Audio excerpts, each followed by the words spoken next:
On March 9, 2019, 16 Puxi SAS students embarked on a remarkable journey to Xizhou for 28 days, where each individual chose a topic of interest to study about. The topic I chose was local legends, spirits, and stories, because I have always enjoyed learning about fantastical things and listening to intriguing stories. Each session, I would visit a temple or recommended contact. If the session was successful, I would have learned a story or two. However, there were many times when sessions did not go so well.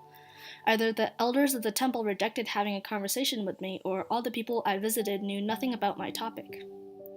Each one would turn out differently, and the experience I have gained from each talk was invaluable.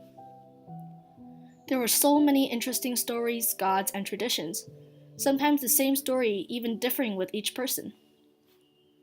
And thus, after my 9 sessions of field research, I will be sharing with you a well-known traditional legend, the story of the Torch Festival. Before the Nanzhao Kingdom became a united kingdom, there were 6 different nations. Of one particular nation, the ruler Piluge was an extremely ambitious man and dreamed of conquering and uniting all 6. So he came up with a plan.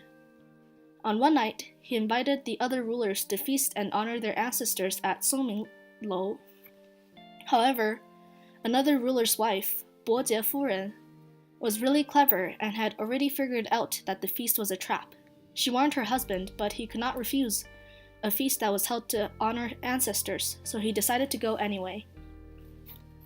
Before departure, Bojie gave her husband a silver bracelet to wear and let him go reluctantly. The feast did turn out to be a trap. When all the rulers were gathered at Songming Tower, Piluge escaped quietly and threw a flaming torch, burning the 5 other rulers to death. He returned triumphant and united all the nations to become the Nanzhao Kingdom. Bojie, upon hearing the news, went to the tower to recover the corpse of her husband. All the corpses were a charred mess, but she could identify him thanks to the silver bracelet she gave to him before the feast. She dug out the corpse, rubbing the skin of her hands raw until they became red and bloody. After the tragedy, Piluge insisted for Bojie to marry him. Of course, in her heart, Bojie did not want to go, as she still felt loyalty toward her now-deceased husband. But Piluge was powerful and wealthy, and Bojie could not defy him. So she told him to give her 100 days to mourn for her husband, and to give her a gown made of paper on the day of their planned marriage. Piluge was overjoyed, and so he agreed. On that fateful day, Bojie and Piluge were traveling in a horse cart by the shore of Erhai. And as Piluge promised, Bojie wore a gown made entirely of paper. It was raining lightly that night. Suddenly, Bojie made an unexpected leap from the cart. On instinct, Piluge reached out to grab her, but all he got was a handful of paper. The rain had slightly wetted the paper dress, making it softer and easier to rip. This had been Bojie's plan all along, and she plunged into Erhai, ending her own life to join her husband in disguise. The reason I chose this story is because of how well known it is. The story is also the most complete and consistent out of all the ones I have heard, each version staying mostly the same. It is the origin tale to the Torch Festival and also draws from historical context, making it the most information-rich legend as well.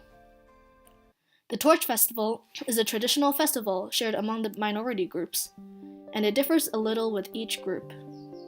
The festival lasts from the 24th to the 26th of the 6th month on the lunar calendar, with each day having a unique set of activities and rituals. For the Bai, the main minority group of Xizhou, the feature is a tower with flags attached to ropes dangling from it. People would gather and play music and dance, rejoicing around the tower. Fires are lit underneath the ropes, and when the ropes snap, it is said that whoever catches the falling flags will have good luck. Vendors and booths will open around the event so people can have refreshments during the celebration. Another tradition drawn from the story is that people will dye their fingers red using the flower known as fenghonghua. They would ground the flowers into a pasty powder and then apply it to bandages, and then wrap the bandages around their fingers. After a night, the bandages are removed, and the red color will stay on the fingers for a month. This is to imitate Bojie's hands as she dug out the corpse of her husband. The main point of the Torch Festival is to celebrate the discovery of fire and commemorate the smart and courageous woman that was Bojie. Thank you for watching. Hope you have been entertained somewhat and that I have successfully given you some insight about the Bai's traditions and festivals. I have spent such a meaningful month out here in Xizhou. Microcampus is such a unique experience. Some would say it is even life-changing, and I would agree.